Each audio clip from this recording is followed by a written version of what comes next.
사랑하는 형제자매 여러분, 주님의 이름으로 평안을 전합니다. 오늘 우리는 인간의 영적 여정에 있어 가장 근본적이고 중요한 질문 하나를 마주하려 합니다. 바로 하나님을 만나기 전과 후 우리의 상태는 어떻게 다른가 하는 것입니다. 이 깊은 묵상의 시간으로 들어가기 앞서 오늘 이 말씀이 여러분의 마음에 울림을 준다면 좋아요와 구독으로 저희 채널을 응원해 주십시오. 여러분의 작은 손길 하나하나가 하나님의 귀한 말씀을 더 널리 전하는 복음의 통로가 될 수 있습니다. 이 채널을 통해 주님의 은혜를 나누는 모든 분들의 삶에 하나님의 축복이 가득하기를 기도합니다. 오늘 우리가 함께 나눌 주제는 바로 거듭남입니다. 혹시 이 단어가 생소하게 들리시나요? 거듭남이란 다시 태어나는 것, 즉 영적인 재탄생을 의미합니다. 먼저 이 거듭남이 왜 필요한지 알기 위해 하나님을 떠나 죄 가운데 길을 잃은 인간의 본래 상태를 성경을 통해 살펴보겠습니다. 에베소서 2장 1절은 그리스도를 믿는 성도들을 향해 이렇게 말합니다. 그는 허물과 죄로 죽었던 너희를 살리셨도다. 여기서 죽었다는 표현에 주목해야 합니다.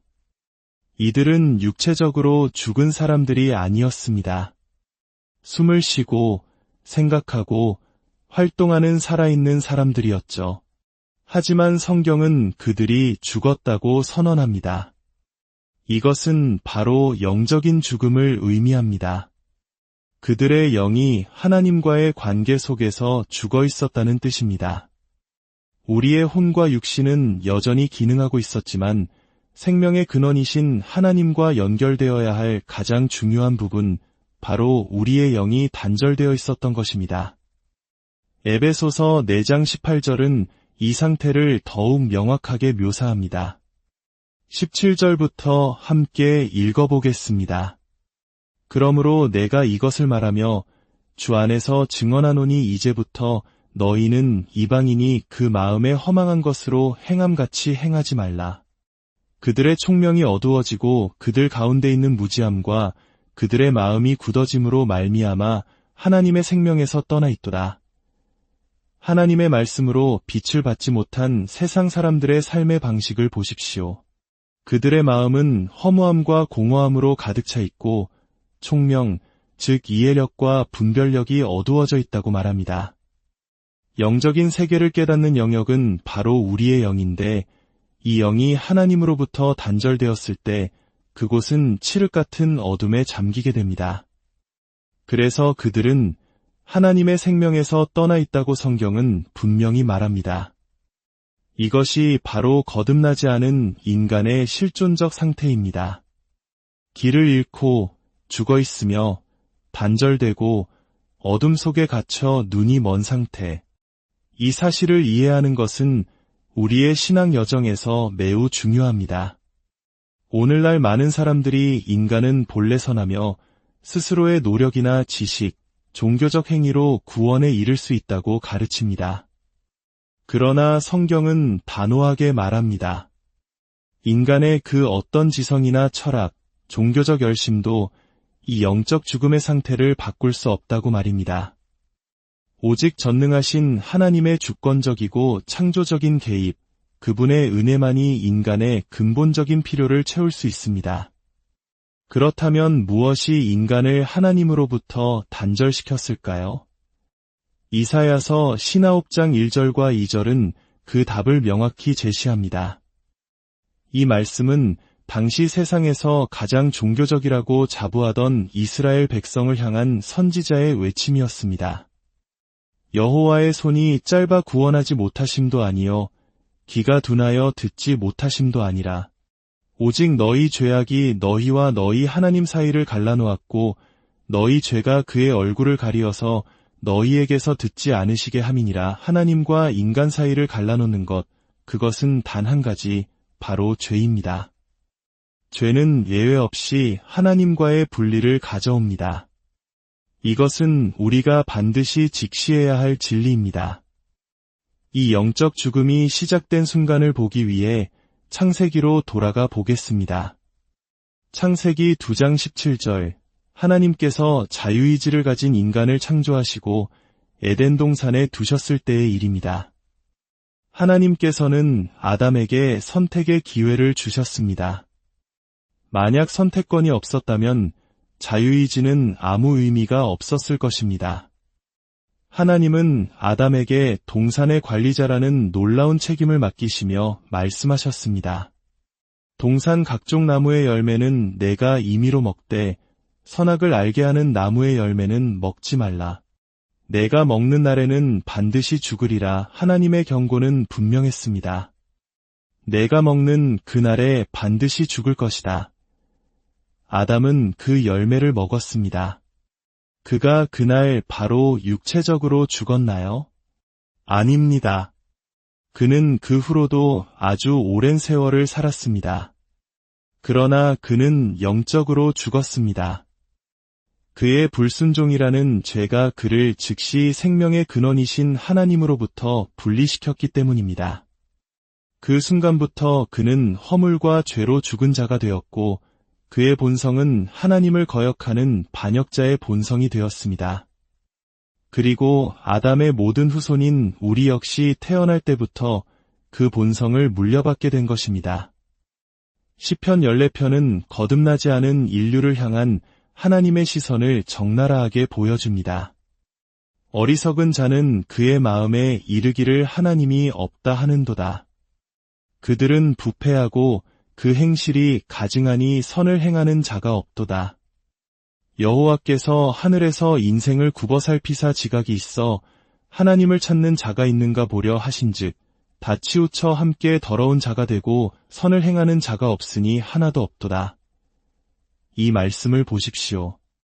아담의 후손 중 그 누구도 본성적으로 하나님을 깨닫거나 찾으려 하지 않습니다. 혹시 우리 마음에 나는 그래도 하나님을 찾으려는 선한 마음이 있었어라고 생각하는 분이 계실지 모릅니다. 그러나 그것은 착각입니다. 우리 안에 선을 행하거나 하나님을 찾고자 하는 아주 작은 충동이라도 있다면 그것은 우리 자신에게서 시작된 것이 아니라 하나님의 성령께서 먼저 우리 마음을 움직이셨기 때문입니다. 이것이 바로 하나님의 은혜와 성령의 역사하심을 떠난 인간의 적나라한 모습입니다. 그렇다면 이 절망적인 상태에서 벗어날 길은 없는 것일까요?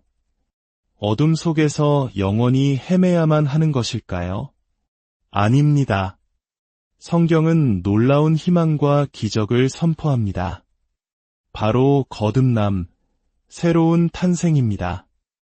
이 거듭남의 신비는 죽어있던 우리의 영이 다시 살아나는 사건입니다. 요한복음 3장에서 예수님은 니고데모라는 학자에게 이렇게 말씀하십니다. 예수께서 대답하여 이르시되 진실로 진실로 내게 이르노니 사람이 거듭나지 아니하면 하나님의 나라를 볼 수 없느니라.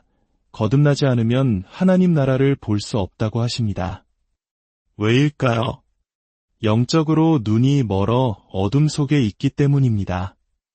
니고데모는 이 말을 이해하지 못하고 사람이 늙으면 어떻게 날 수 있사옵나이까? 두 번째 모태에 들어갔다가 날 수 있사옵나이까? 라고 묻습니다. 예수님께서 대답하십니다. 진실로 진실로 내게 이르노니 사람이 물과 성령으로 나지 아니하면 하나님의 나라에 들어갈 수 없느니라. 육으로 난 것은 육이요 영으로 난 것은 영이니 재탄생은 우리의 영이 다시 태어나는 것입니다. 우리의 육신이 어머니의 육신을 통해 태어났듯 우리의 죽었던 영은 위로부터 오시는 하나님의 성령을 통해 다시 태어나는 것입니다. 에베소서 2장 5절은 이 놀라운 변화를 죽음과 생명의 대비로 보여줍니다. 4절부터 보겠습니다. 긍휼이 풍성하신 하나님이 우리를 사랑하신 그 큰 사랑을 인하여 허물로 죽은 우리를 그리스도와 함께 살리셨고 우리는 죄로 인해 죽어 있었습니다. 그러나 긍휼이 풍성하신 하나님께서 바로 우리가 죽어 있던 그때에도 우리를 사랑하셔서 우리를 그리스도와 함께 다시 살리셨습니다. 죽었던 우리가 이제 살아났습니다. 하나님의 성령에 의해 새로운 생명을 얻게 된 것입니다.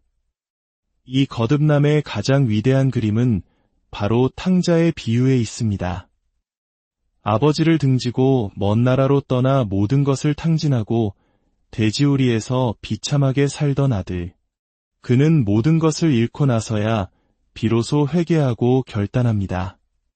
내가 일어나 아버지께로 돌아가리라. 그가 집으로 돌아오는 길, 아버지는 멀리서부터 그를 알아보고 달려와 목을 안고 입을 맞춥니다.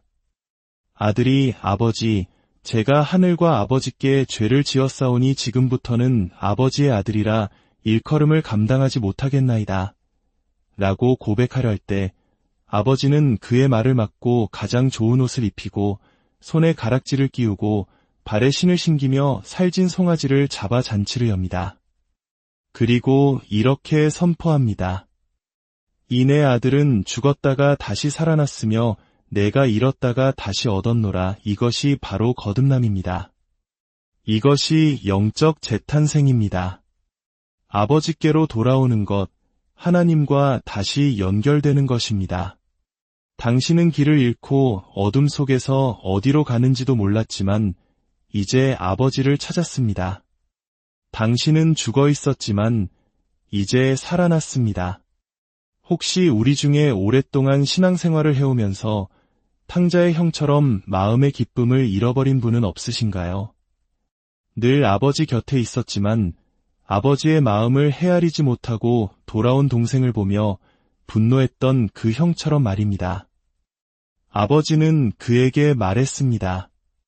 내 것이 다 내 것이로되 모든 것을 가졌지만 아들로서의 기쁨과 풍성함을 누리지 못하고 종처럼 살았던 것입니다. 탕자의 위대한 여정은 한 가지 결단에서 시작되었습니다. 내가 일어나 아버지께로 가리라. 우리의 새로운 삶 역시 바로 그 결단에서 시작됩니다. 전통과 형식, 사람들의 시선에 얽매여 있던 나를 내려놓고 그저 아버지의 품을 향해 발걸음을 떼는 것입니다. 어둠을 등지고 빛으로 나아가는 것입니다. 하나님은 이미 두 팔을 벌려 당신을 기다리고 계십니다. 사랑하는 여러분, 오늘 이 말씀을 통해 여러분의 영혼에 하나님의 생명의 빛이 비추어지기를 기도합니다.